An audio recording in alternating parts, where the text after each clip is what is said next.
Yes, sir. How may I assist you today? My name is David Heath.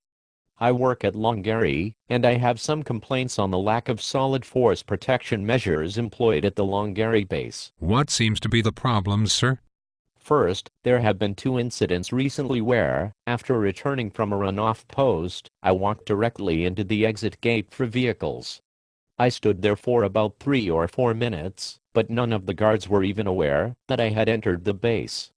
The second time this happened, same scenario, but I had to physically enter the guard shack to get their attention and tell them to check my ID. Why did you go in the exit gate instead of the entrance gate? It is more convenient. Wouldn't it make more sense that you should enter the base through the entrance gate? That sounds like it makes more sense, but the exit gate is also for pedestrians. I'll have to take your word for it. Longare is a shitty place I avoid at all costs. You also mentioned that you had to physically enter the guard shack to get their attention. Are you aware that those guards have guns? Yes. You should be glad they didn't shoot you in the face. I'm pretty sure that the gate guards could get away with that.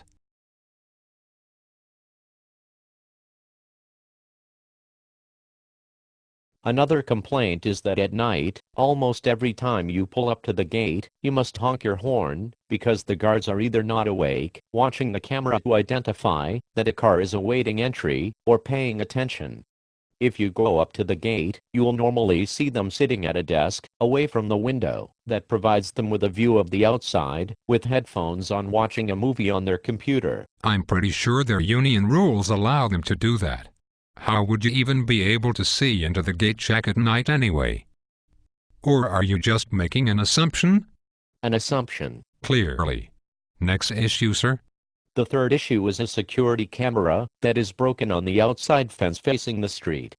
It is very clearly visible to cars passing on the road, but the camera itself is hanging from its hinge, facing the ground. Myself and another soldier from our unit attempted to find the proper channels to get the camera fixed, but no one was interested in doing so.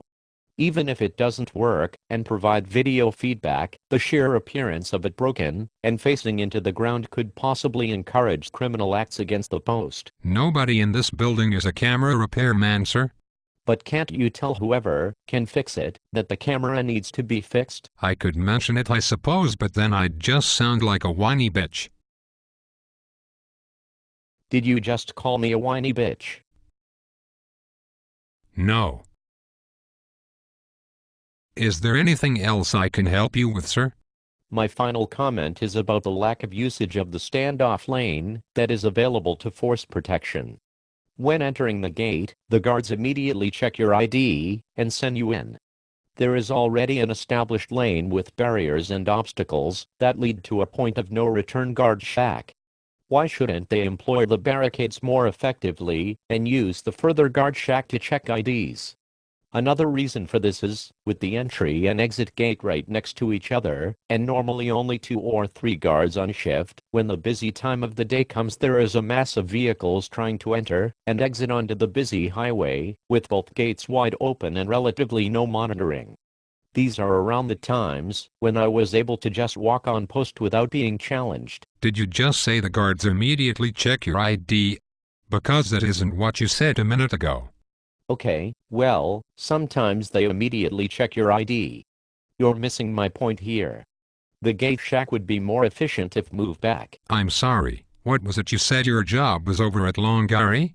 I'm a unit administrator in a civil affairs battalion. So you have no background in force protection or physical security? No. Engineering? No. So you admit that you have no fucking clue what you're talking about? Well, Let me help you, sir. You have no fucking clue what you are talking about. I'm just saying that there are several different components of AFRICOM and USARAF on Longare, and 2 reserve units on Longare. Force protection should be updated and fixed. But you've already made it clear that you don't know what you're talking about. That is like complaining that your computer is broken when in reality you just don't know how to find the power button to turn it on. I don't understand that analogy. You don't understand force protection. I'd like to speak with your supervisor. Go ahead. He's even more clueless than you are.